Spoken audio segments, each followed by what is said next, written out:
Good morning class. Good morning sir.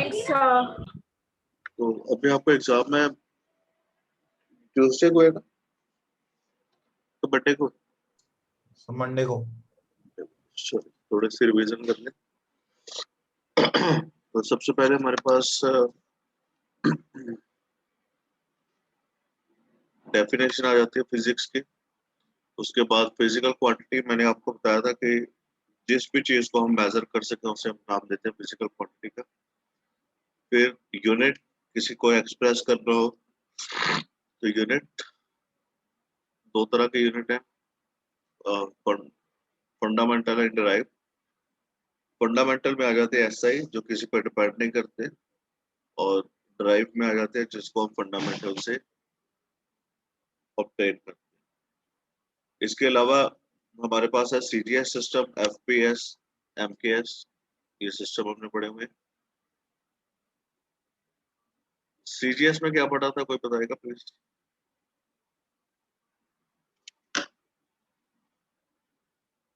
What is CGS system? Sir, centimeter, gram, second.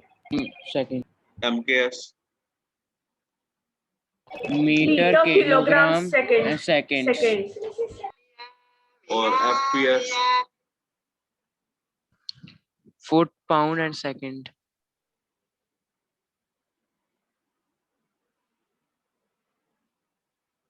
तो उसके बाद हम उन्होंने क्या किया कि एक ऐसे सिस्टम जो है उसे डेजिग्नेट कर दिया। ऐसे सिस्टम मतलब सिस्टम इंटरनेशनल। उसके क्या क्या प्रॉपर्टीज होनी चाहिए ये आपके पास ऊपर लिखी हुई है। Characteristics of a standard unit, इसे आप प्लीज याद कर लीजिएगा। इतना इंपॉर्टेंट नहीं है लेकिन कई बार एग्जाम में पूछ लिया जाता है। सो फंडामेंटल, ड्राइव, ये आप क्लियर है। तो जो फंडामेंटल को यूटिलाइज करके हम ऑब्टेन करते हैं हम ड्राइव करते हैं, ये हमारे पास आ गया। सीजीएस, एफपीएस एंड एमकेएस, और उसके बाद एसआई सिस्टम। एसआई सिस्टम में हमारे पास 7 क्वांटिटीज थी: length, mass, time, temperature, current, luminous intensity and quantity of matter. ये एडवांटेजेस हैं इसके। ये डेफिनेशन जो 7 है ना आपके पास अभी है, ये आपको एज इट इज याद करनी पड़ेगी, स्पेशली उन बच्चों के लिए जो कोई कंपटीशन के लिए प्रिपेयर कर। ठीक है, जैसे यहाँ पे एक छोटी सी तो नहीं कहूंगा, मीटर के अंदर एक वैल्यू दी हुई है 1/299 792 458 ऑफ अ सेकेंड। तो कंपटीशन एग्जाम में वो क्या करते हैं, सारी की सारी डेफिनेशन लिख देते हैं इन इंटरवल ऑफ के बाद वो स्पेस छोड़ देंगे, और नीचे आपके पास यही वैल्यू होगी 1/299 792 458। बीच में कोई एक डिजिट चेंज कर देंगे, 792 की जगह 782 लिख देंगे, या 458 की जगह 4567 कर देंगे। ठीक है, तो ये वहां पे इसकी काफी ज्यादा इंपॉर्टेंस हो जाती है। Similarly is with the second. The second is the duration of, ये क्वांटिटी है, इसको उन्होंने हाइड कर देंगे, बाकी सारी डेफिनेशन एज इट इज रहेगी, और यहाँ पे नंबर चेंज हो जाए। सो ग्रेड 11 और 12 के टोटल फिजिक्स में से अगर देखा जाए तो सिर्फ ये 7 डेफिनेशन है जो आपको याद करनी पड़ती है। अदरवाइज सारे का सारे फिजिक्स जो है वो कंसेप्चुअल है। कोई भी चीज ऐसी नहीं है जिसके लिए आपको कहना पड़े कि मुझे ये याद नहीं हो रहा या कुछ नहीं हो रहा। अभी तक हमने जितना भी ये यूनिट एंड डायमेंशन चैप्टर किया, एरर तक हम कर चुके हैं। एरर का एक ही पार्ट रह गया हमारा। तो मुझे नहीं लगता कुछ भी ऐसा था जो ये आप जिसके लिए आपको ये करना पड़े कि मुझे अभी याद नहीं। अगर आपका कंसेप्ट क्लियर है, फॉर एग्जांपल हमने न्यूमेरिकल किए एब्सोल्यूट सिस्टम के या रिलेटिव एरर के, तो अगर आपको स्टेप पता है कि कंसेप्ट आपका क्लियर है कि रिलेटिव एरर से पहले कौन कौन से स्टेप मुझे फॉलो करने पड़ेंगे, तो that's not a big issue. हमने एरर के कर रहे हैं, प्रोपोगेशन ऑफ एरर के कर रहे हैं, कल हमने किए थे सम के, डिफरेंस के, एरिया के आपने कर लिया, तो उसमें बस हमारा एक पावर का रह गया। तो अमन प्रसाद क्या हुआ, 2-3 बजे के उठा हुआ है? क्या? कितने बजे उठे थे? कुछ है भी।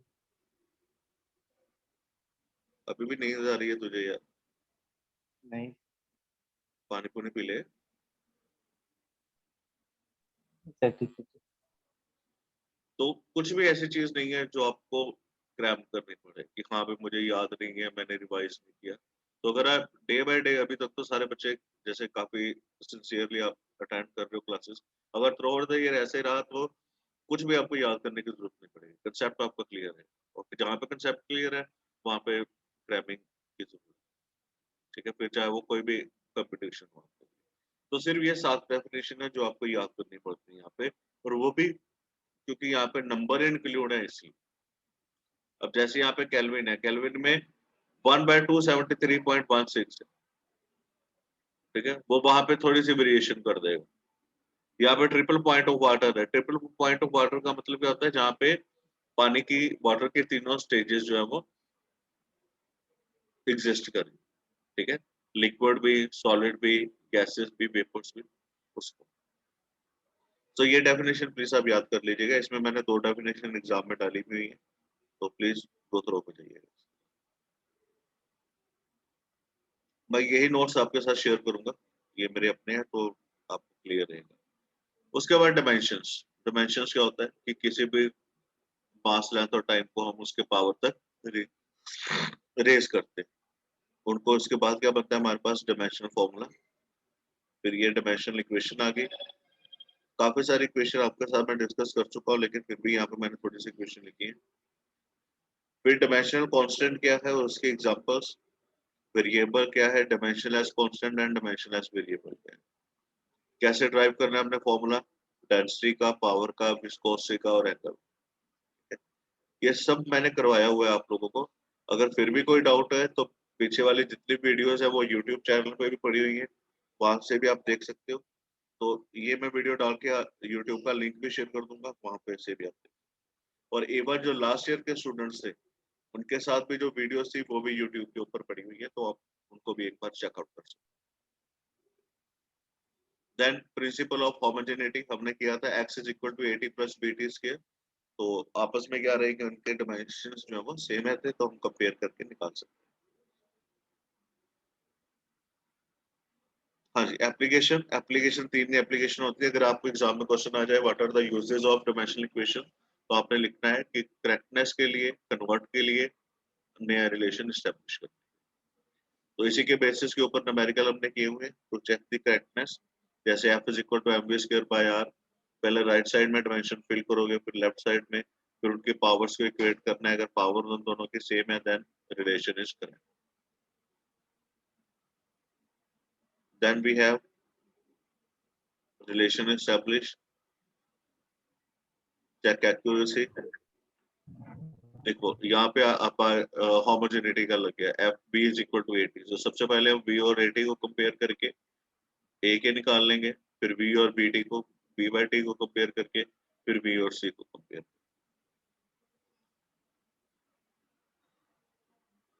To convert a physical quantity from one system to another system,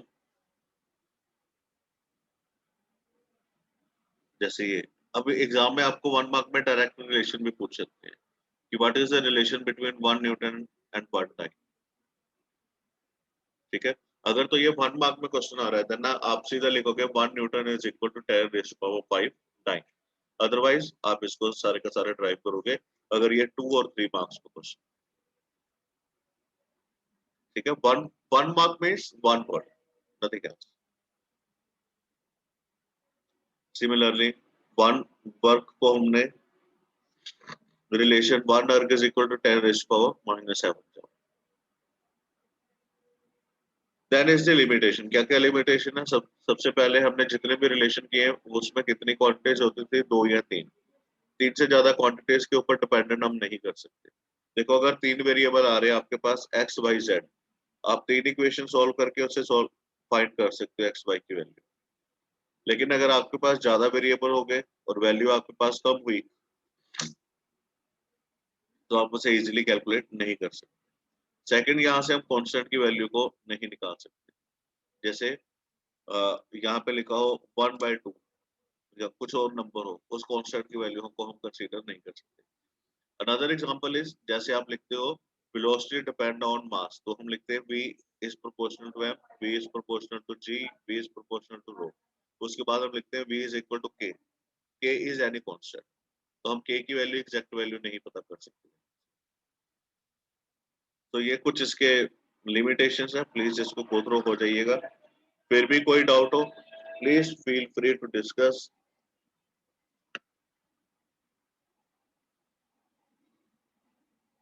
और ये एक्सरसाइज है आपकी, इसे सॉल्व कर लीजिए अच्छे से। कोई डाउट हो तो please feel. So this is all about your BA1 unit and dimensions जितना हमने अभी तक किया। इसके बाद इसका जो पार्ट है एरर वो हम कंटिन्यू कर रहे हैं। होपफुली अगर मंडे आपका एग्जाम है तो ट्यूसडे में उसका लास्ट टाइप करवा के उसे हम पैकअप कर लेंगे चैप्टर से। फिर हम मूव करेंगे to the next chapter, motion in one dimension. Now अभी सर फिजिक्स का ट्यूसडे को है। जब भी है, अभी मंडे बोला था मुझे, मंडे नहीं बताया था। So नहीं सर, मंडे chemistry है। केमिस्ट्री का है।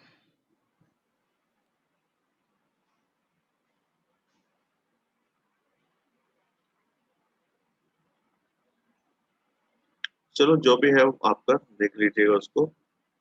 तो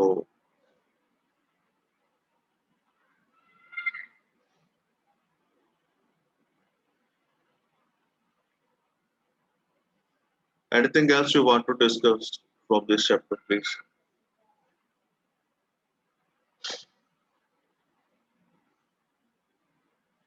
Prabjot, Noor, Aman, no sir. Sir conversion से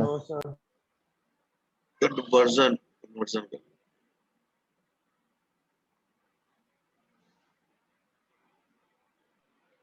हाँ जी बताइए, कन्वर्जन में क्या प्रॉब्लम है? सर वही दो एक यूनिट से सर जब मतलब रिप्रेजेंट करके पूरा मतलब लगा फॉर्मूला जो भी है वो लगा के करना दोबारा कर लेते हैं। ऐसे।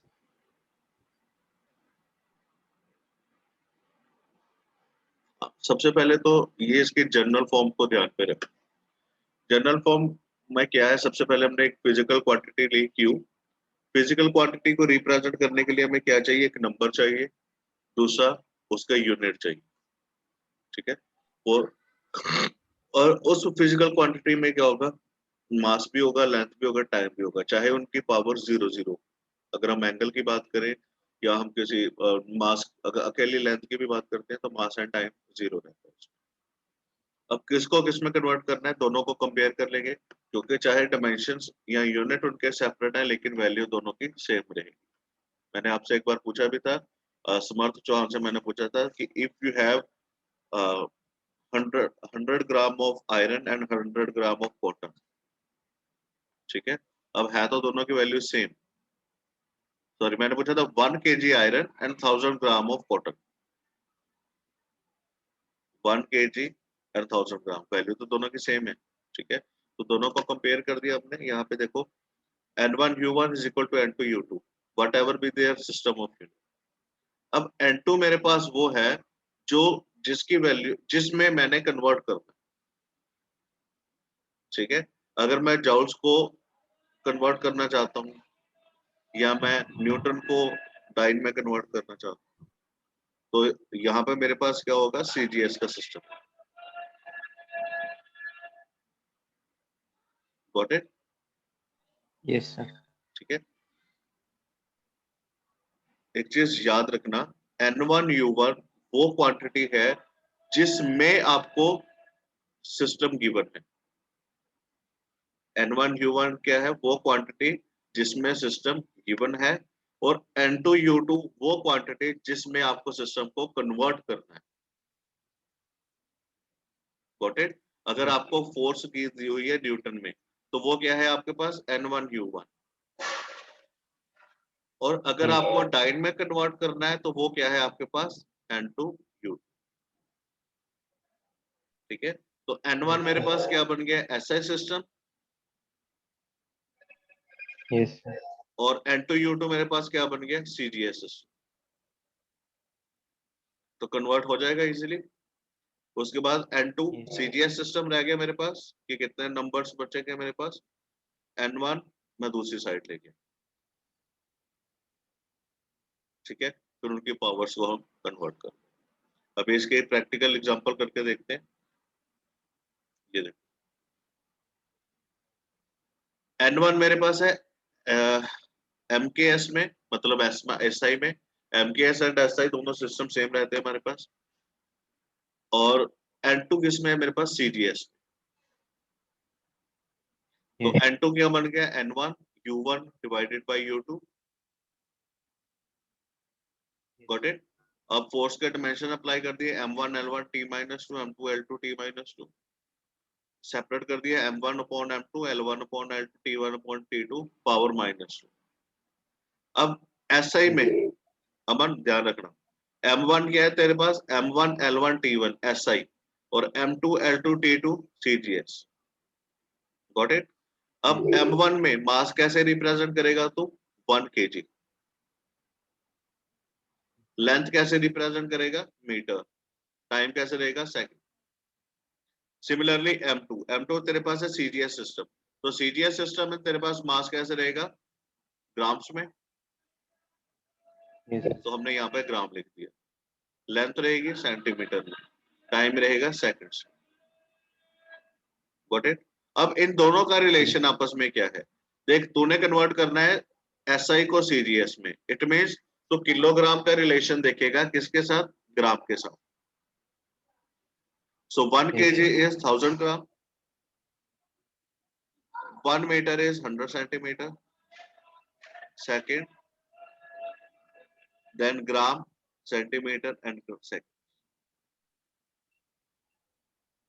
Got it? अब तेरे पास ये क्या बन गया? N कितना गिवन है तेरे पास? 1। देख इक्वेशन में क्या गिवन था? A force of 1 Newton. So N1 is 1। 1 आ गया, 1000, 100, Yes. साथ में ग्राम सेंटीमीटर पर सेकंड स्क्वायर।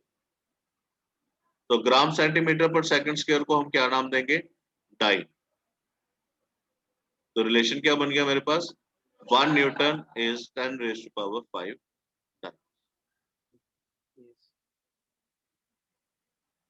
अभी कोई डाउट तो नहीं है इसमें? No.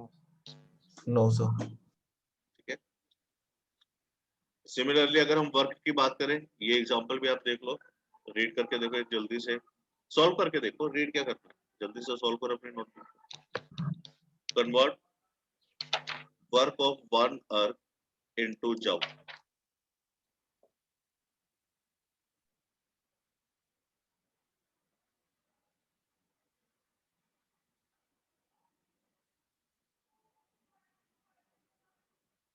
प्लीज सभी स्टूडेंट सॉल्व करिए इसे। कन्वर्ट वर्क ऑफ 1 अर्क इनटू जूल।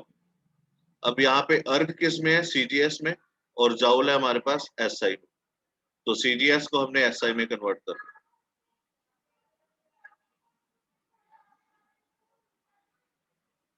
करिए जल्दी से।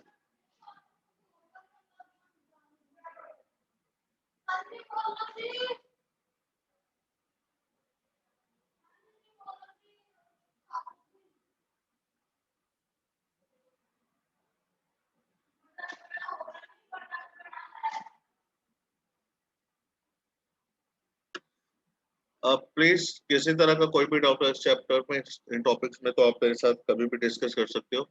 आप सबके पास मेरा कॉन्टेक्ट नंबर है, मुझे आप व्हाट्सएप भी कर दोगे, कोई इशू नहीं। अगर आप इससे थोड़ा डिफिकल्ट न्यूमेरिकल आपको रिक्वायर्ड है तो उसके लिए भी आप बोल सकते हो, तो वो भी आपको मिल जाएंगे। Not a big deal, but सबसे पहले ये बेसिक आपका अच्छे से क्लियर होना चाहिए, तभी हम थोड़ा एडवांस लेवल की तरफ मूव कर सकते। सो thank you very much, wish you a very happy weekend. तो अगर कोई भी डाउट हो किसी भी तरह का, प्लीज शेयर करिए। तो ये नोट्स मैं अभी पोर्टल के ऊपर आपको सेंड कर दूंगा, तो इन्हें देख लीजिएगा। फिर भी कोई डिफिकल्टी हो, feel free to discuss. So thank you very much students. Thank you sir. Have a Thank you, nice sir. Thank you, sir. Day.